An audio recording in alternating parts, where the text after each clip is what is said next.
47장 1절부터 몇 절 읽겠습니다.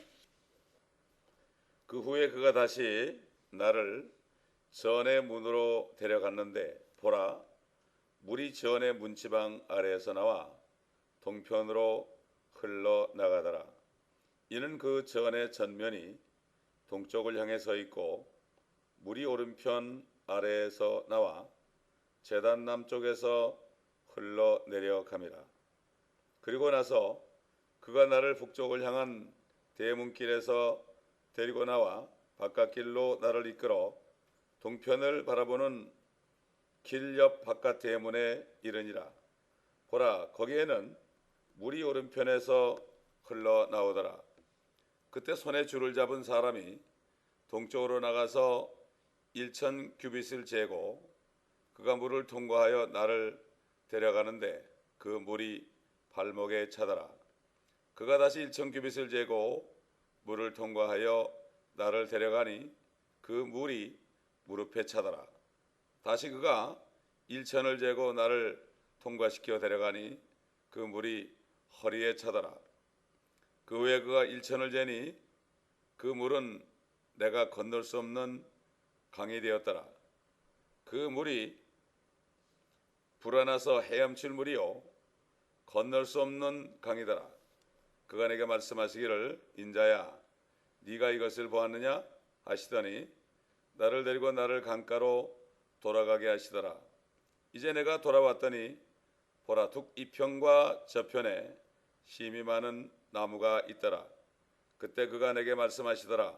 이 물은 동쪽 지역으로 흘러 사망으로 내려가서 바다로 들어가나니 바다로 들어갈 때 그 물들이 치유를 받으리라.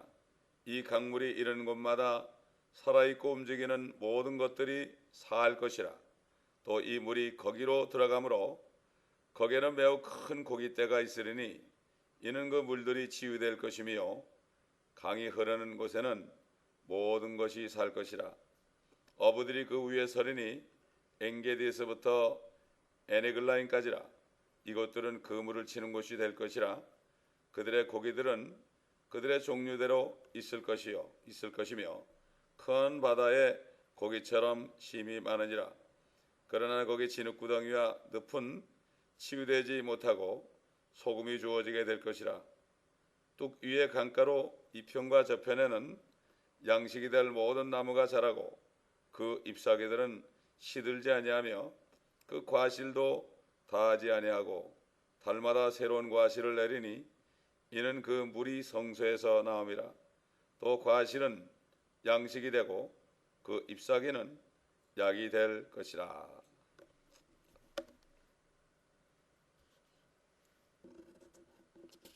여기는 우리 이 장면에서 우리는 앞으로 우리에게 주시는 생수 같은 그 성령에 대한 모형을 봅니다. 그리고 실질적으로 생수가 이 성전 문지방 아래에서 흘러나올 것이다. 오른편이다. 성전의 오른편이요 문지방 아래에서 나오는 물이 두 갈래로 나뉘어가지고 한 갈래는 사해로 흘러들어갑니다. 남쪽으로 사해로 흘러들어가고 또 한 갈래는 지중해로 흘러들어갑니다. 이 강물이 들어가는 그 죽음의 바다 사해는 이제 치유되어 버릴 것이다. 지금 죽은 바다입니다.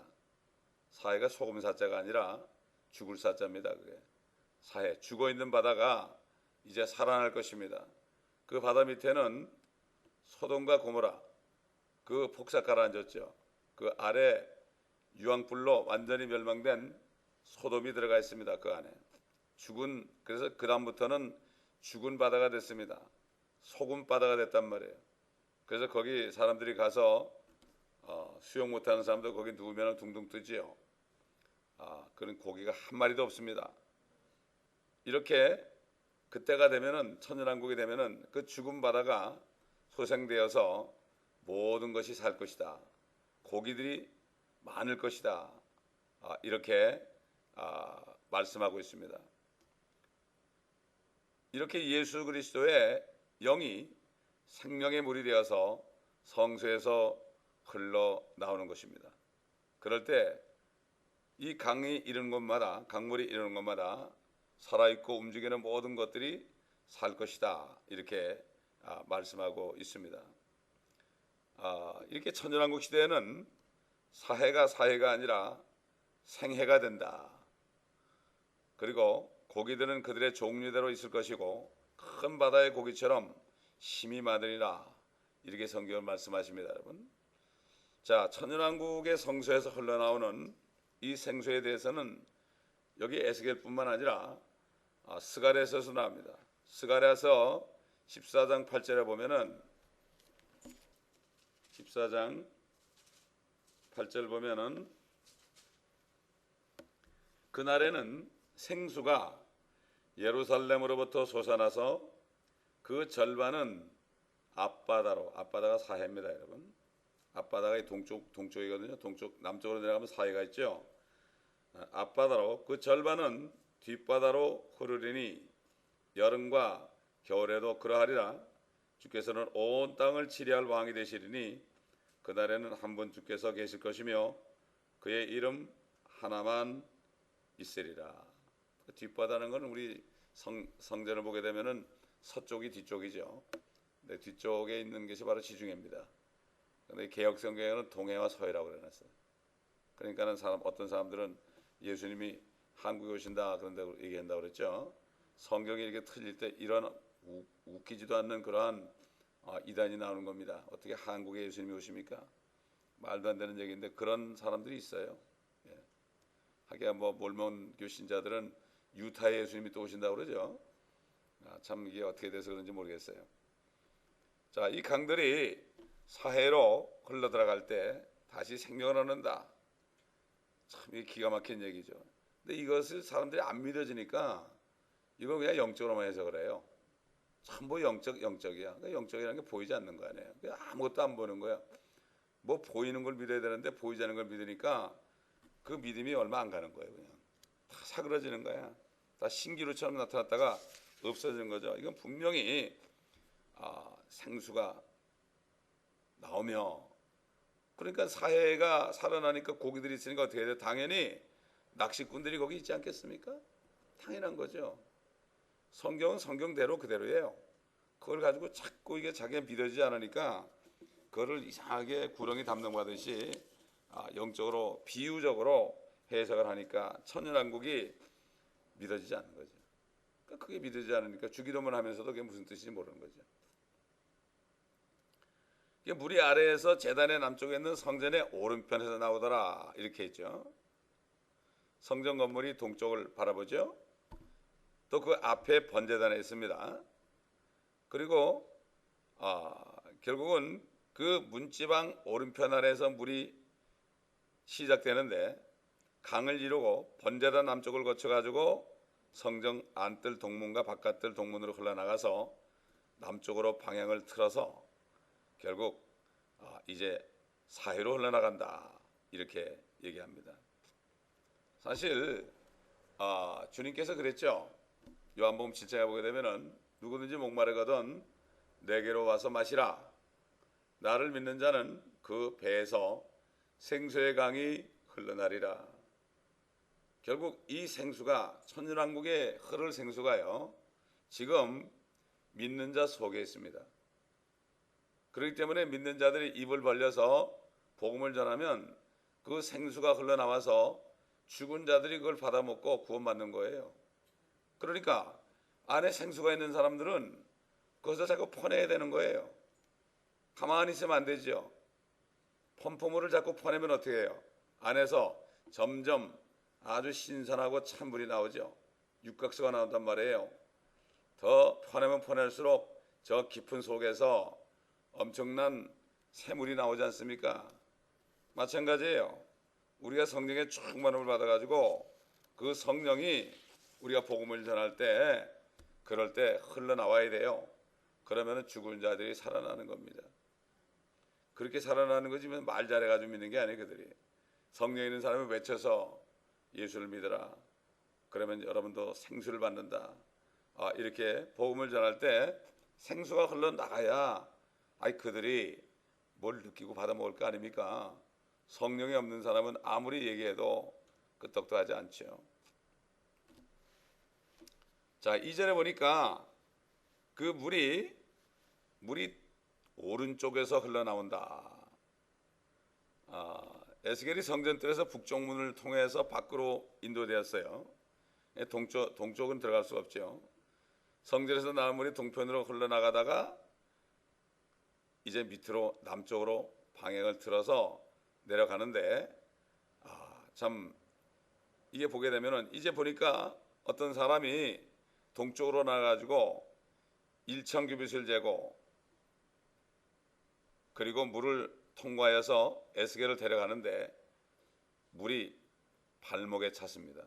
발목에. 그러니까 1,000척 정도 재는 동안에 물이 자꾸 흘러나오다 보니까 그 물의 깊이가 발목 정도밖에 안 됐다. 또 그 다음에 다시 1,000규빗을 재고 물을 통과하니까 그 물이 무릎에 찼습니다. 또 그 다음에 또 1,000을 재니까 그 물이 건널 수 없는 강이 되었습니다. 그래서 헤엄치지 않으면은 건널 수 없는 강이 돼가지고 이것이 그냥 흘러내려가니까 엄청난 강이 흘러내려가니까 그게 죽은 바다에 들어가니까 죽은 바다가 살아난 거죠. 오늘날도 마찬가지죠. 성령으로 충만해야 되는 거예요. 그런데 성령으로 충만하지 않으면 발목 정도밖에 안 오면 어떻게 되죠? 내가 마음껏 돌아다녀요. 물이 발목에 차면 내 마음대로 막 뛰어다닐 수 있어요. 내가 가고 싶은 데는 막 갈 수 있죠. 그런데 허리까지 차면은 어떻게 됩니까? 허리까지 차면은 움직이기가 좀 힘들죠. 내 마음대로 살기 힘들죠. 근데 나중에 성령이 충만해서 나를 완전히 덮어버리면 어떻게 됩니까? 이제는 내 마음대로 아무것도 할 수 없어요. 발이 땅에 닿지 않을 정도로 깊어져서 헤엄치듯이 결국은 성령이 충만할 때 그 사람은 그만큼 하나님께 의지하게 되고 자신의 능력을 신뢰하지 않게 돼요. 이게 바로 성령 충만이에요. 그 때문에 성령 충만을 받으라 그런 거예요. 충만을 받지 않으면 내 멋대로 살아요. 내 마음대로 살고요. 내 멋대로 말하고 그래요. 그러나 성령으로 충만한 사람은 성령이 말하게 하심을 따라 말하는 거예요. 옛날 오순절에 다락방에 있던 사람들 성령이 임하니까 성령께서 말하게 하심을 따라 각종 다른 언어로 말을 했다고 그랬어요. 그러니까 사람들이 이상한 거죠. 저 무식한 사람들이 어떻게 우리가 살던 곳에 그 언어로 말을 하는가 이렇게 말하는 거죠. 그래서 성경에 보면은 방언은 믿지 않는 자들의 표적이다. 표적이 뭐지요? 어떤 사인을 얘기하죠. 무식한 사람이 정말 무식한 할머니가 영어로 얘기하면 어떻게 되죠? 그 사람은 완전히 그냥 믿지 않는 사람들이 야 이거 하나님이 하는구나 이거 그렇게 어떤 목사님이 그 초등학교도 못 간 할머니가 교회에 있었는데 어느 날 막 그냥 방언을 하는데 들어보니까 영어를 막 하더래요. 그래가지고 영어를 잘 하시는 교수님을 불러다가 들어보라고 그랬더니 그 교수가 하는 말이 문법에 하나도 안 틀린다고 그러더래요. 물론 1대1로 하나님께 참 신비를 말하는 그런 방언도 있지만은 영적인 방언도 있지만 그거는 믿지 않는 사람들에게 하는 게 아니죠. 그런 방언을 사람들 앞에 하면 믿지 않는 사람들한테 앞에서는 미쳤다고 그러죠. 그렇기 때문에 방언이 두 가지가 있다 그랬죠. 하나는 외국말이요, 또 하나는 영적으로 주님과 1대1로 속삭이는 방언. 이 두 가지가 있다고 그랬죠. 자, 그렇기 때문에 이렇게 성령께서 충만할 때 우리의 입술의 말도 성령께서 시키는 대로 하는 거죠. 성령께서 말하게 하심을 따라 말하게 되는 거죠. 이게 성령 충만한 사람입니다. 그렇기 때문에 성령의 인도함을 받으려면 성령이 충만해야 됩니다. 성령이 충만할 때 성령께서 주시는 말씀을 가지고 그 말씀대로 살게 되어 있습니다. 다른 길이 없어요. 이렇게 되어 있는 거죠. 6절 7절 보면은 이제 에스겔을 데리고 강가로 돌아가게 하신 다음에 북 이편과 저편에 심이 많은 나무가 있더라 그랬습니다. 심이 많은 나무가 있더라. 나무들이 엄청나게 무성하게 했습니다. 성경에서 그 강가에 심겨진 나무라는 말이 그 시편 1편에 나오죠. 복 있는 사람은 강가에 심겨진 나무와 같아서 계절을 따라 열매를 맺으며 그의 잎사귀도 마르지 아니하리니 그가 무엇을 하든지 번성하리로다, 이런 말씀이 있죠. 예레미야 17장에 보면은 하나님을 신뢰하는 그리스도인의 모습이 강가에 심겨진 나무 같다 그랬어요. 예레미야 17장 7절과 8절을 보면 그런 말씀이 있어요. 이게 성령 충만한 사람을 얘기하는 거예요. 이게 예레미야 17장 5절 6절 보면 주가 이같이 17장 몇 절인가 하면 7절 8절 봅시다. 주를 신뢰하고 그의 소망을 주께 두는 사람은 복이 있도다. 그는 물가에 심겨진 나무가 강가의 그 뿌리를 뻗친과 같아서 더위가 와도 걱정하지 않고 그 잎이 푸르러 가뭄의 해에도 염려하지 않고 열매를 맺는 것도 그치지 아니할 것임이라. 다시 말해서 무슨 말이죠? 성령 충만한 사람은, 주님만을 의지하는 사람은 세상에 걱정하지 않고 염려하지 않고 살게 되고 열매를 맺는 것도 그치지 않을 것이다. 성령의 열매를 맺고 전도의 열매를 맺는 것도 그치지 않을 것이다. 그러나 현실적으로 그렇지 못한 그리스도인들이 훨씬 더 많습니다. 이게 참 애석한 일이죠. 기왕 구원받고 거듭난 그리스도인이 되었다면 성경에서 말씀하신 것처럼 강가에 심겨진 나무같이 복을 누리면서 살아야 될 것이 아니겠어요? 만약 우리가 그렇지 못하다면 우리가 하나님을 온전히 신뢰하며 살고 있지 않다는 그러한 얘기가 되겠죠. 누구나 마찬가지입니다. 하나님의 말씀은 진리입니다. 100% 맞는 말씀이죠. 8절 보니까 그때 그가 내게 말씀하시더라. 이 물은 동쪽 지역으로 흘러 사막으로 내려가서 바다로 들어가나니 바다로 들어갈 때 그 물들이 치유를 받으리라. 그러니까 전에도 말씀드린 것처럼 성경을 우리가 볼 때 첫째는 교리를 본다고 그랬죠. 교리. 이 교리는 뭐냐? 이건 실질적으로 천년왕국 때 성전 문지방 밑에서 생명수가 흘러나온다. 이게 교리예요. 그 다음에 영적이라는 것은 지금 이 생수가 믿는 자 속에도 있다. 보이지 않죠? 여러분 생수가 보입니까? 이게 영적인 거예요. 그렇기 때문에 이것을 받은 자밖에는 모르는 거죠. 그래서 성소에서 나온 물이 사회로 흘러갈 때 그 바다가 치유되고 생명력을 갖게 되는 것은 천년왕국 시대에 실제적으로 일어나게 될 미래의 역사적인 사실이죠. 우리 앞에는 얼마 남지 않았습니다. 이 말씀을 영적으로 적용한다면 영적으로 죽은 사람이 회개하고 예수 그리스도의 보혈을 믿고 예수 그리스도를 영접하게 되면 결국은 죽었던 영이 성령을 통하여 다시 거듭난다 이겁니다. 이게 바로 영적인 적용입니다. 그리고 거듭난 사람 안으로 들어오신 성령께서 계속 역사하실 때 그는 지속적으로 하나님께서 주시는 복을 누리게 되는 거죠. 하나님께서 주시는 복입니다. 세상이 주는 복이 아닙니다. 하나님은 우리에게 복 주시는 분입니다, 여러분. 그래서 9절 보니까 이 강물이 이르는 곳마다 살아있고 움직이는 모든 것들이 살 것이라. 또 이 물이 거기로 들어가므로 거기에 매우 큰 고깃대가 있으리니 이는 그 물들이 치유될 것이요 강이 흐르는 곳에는 모든 것이 살 것이라. 그러니까 이게 이 생수가 흘러날 때요, 결국은 천년왕국 시대 팔레스타인 땅이 어떻게 새롭게 될 것인가, 우리가 이것을 단적으로 볼 수가 있죠. 결국 이 천년왕국 때 이 일들이요, 영원 시대, 이제 천년왕국이 끝나고 마지막 심판이 있고 영원한 시대에 어떻게 될 것인가 비슷한 광경을 우리가 볼 수가 있습니다. 그래서 요한계시록 21장은 영원 시대입니다. 영원 시대. 우리 요한계시록 21장 보겠습니다. 요한계시록 21장. 요한계시록 22장을 보세요. 22장. 또 그가 나에게 하나님과 어린 양의 보좌에서 흘러나오는 수정처럼 맑은 생명수의 정결한 강을 보여주더라. 그 도성의 거리 한가운데와 그 강의 양편에는 생명나무가 있어 12가지 과실을 맺으며 달마다 과실을 내더라. 그리고 그 나무의 잎사귀들은 민족들을 치유하기 위한 것이더라. 이것은 하늘의 새 예루살렘 안에 있는 겁니다.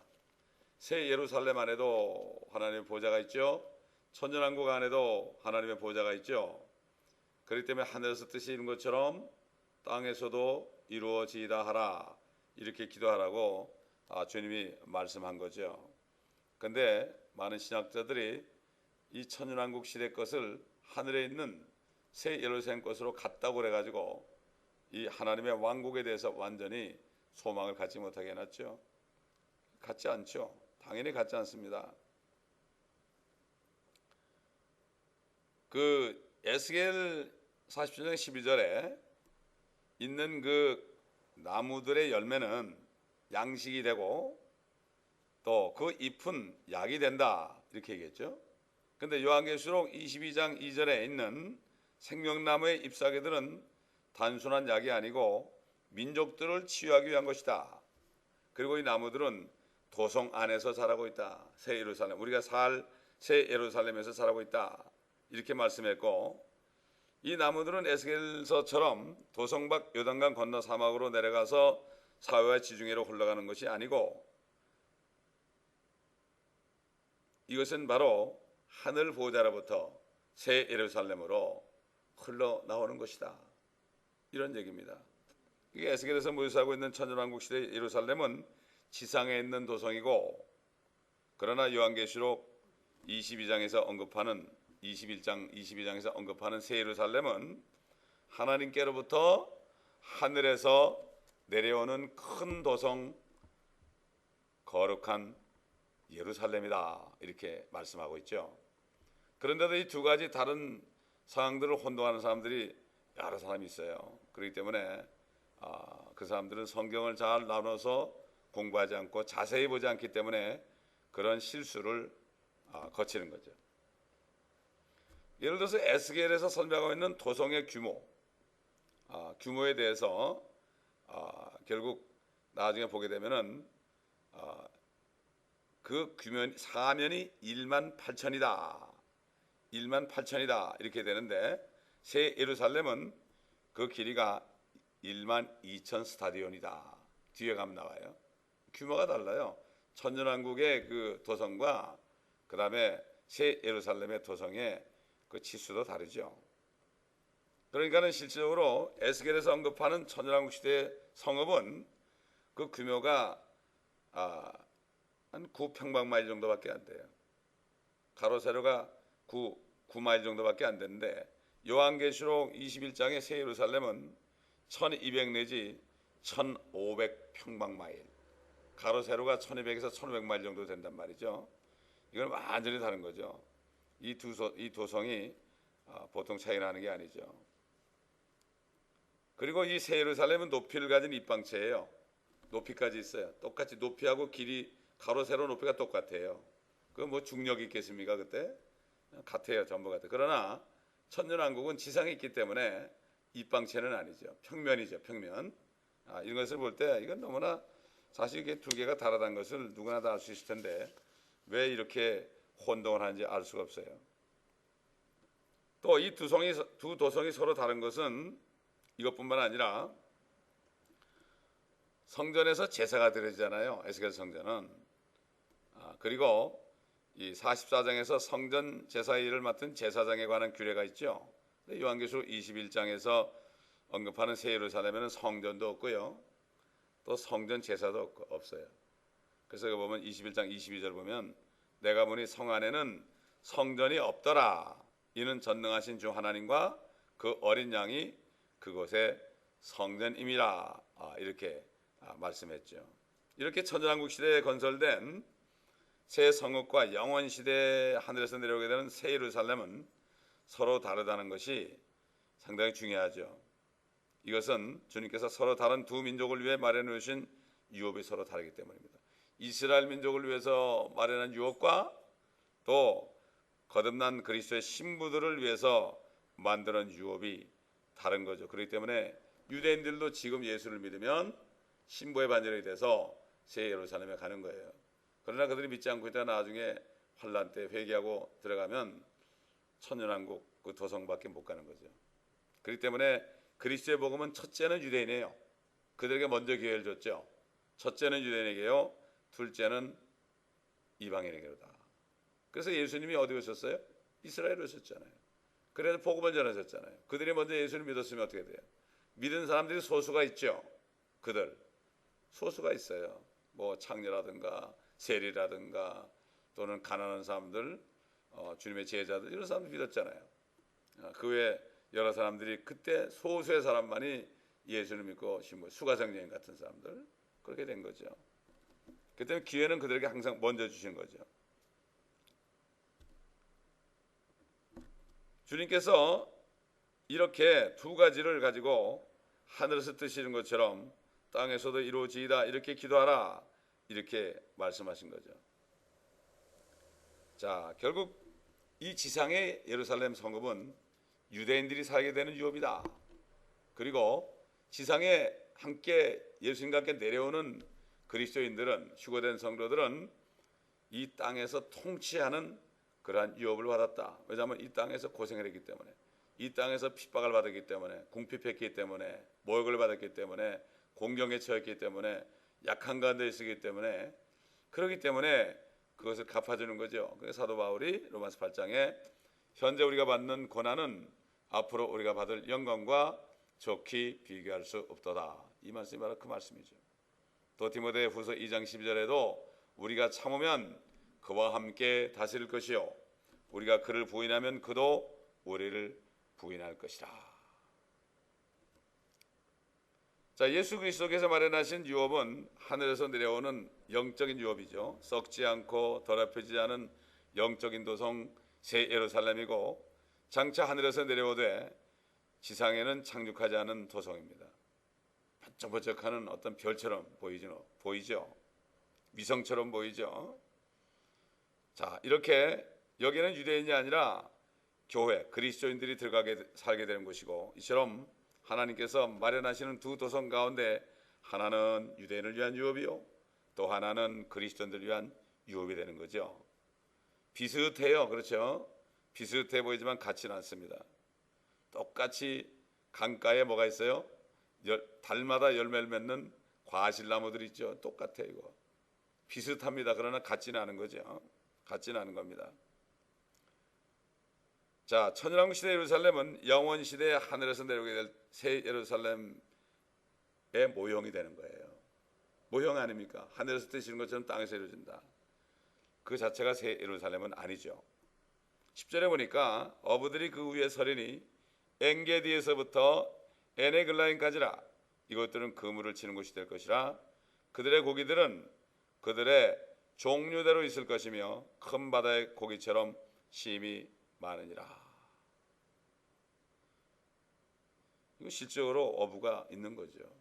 어부가 있는 거죠. 또 영적으로 해석할 수가 있어요. 성령이 충만하면 말이죠. 성령이 충만하고 죽은 영이 살아나잖아요. 죽은 영이 살아나면 어떻게 되죠? 이 사람이 사람을 낚는 어부가 되는 거예요. 사람을 낚는 어부. 예수님께서 베드로에게 했잖아요. 네가 이제 사람을 낚는 어부가 되게 할 것이다, 이렇게 말했죠. 그러니까 우리들은 이 사람들이 영적으로, 죽은 고기들이 영적으로 뭐죠? 이게 사람이죠. 그러므로 이 미국에는 여러 가지 고기들이 많이 있습니다. 제가 목회를 시작하고 답답해가지고서 밖에 나가지 제대로 못하고 답답하고 있을 때 기도하는 가운데 하나님께서 음성으로 저에게 외쳐주시는데, 밖에 나가면 여러 가지 고기가 있지 않느냐, 왜 안에서 그러냐, 사람 기다리지 말고 밖에 나가면 고기들이 얼마나 많을 텐데. 그래가지고 그 다음날부터 뛰쳐나갔거든요. 얼마나 좋은지요. 별고기 다 있더라고요. 네? 뭐 하얀 고기, 까만 고기, 누런 고기, 뭐 고기가 다 있더란 말이에요. 이게 고기로 보여야 되는 거예요. 이게 어부가 되는 거지요. 그래서 주님을 따르는 사람들은 사람을 낚는 어부들입니다. 어부들. 그러므로 우리는 성령이 충만해야만 이 어부가 되는 거고, 교회가 성령이 충만해야만 모두가 다 어부가 되어서 예배가 끝나고 가면은 일주일 동안 고기 잡는 일을 하게 될 것입니다. 어디를 가든지, 내가 일하는 장소에서 뭐 어디서든지 때를 얻든지 못 얻든지 많은 고기들, 이 미국 LA만 해도 한 180개 종족이 살고 있습니다. 여러 가지 고기들을 우리가 마음껏 잡을 수 있는데 참 이게 안타까운 일이죠.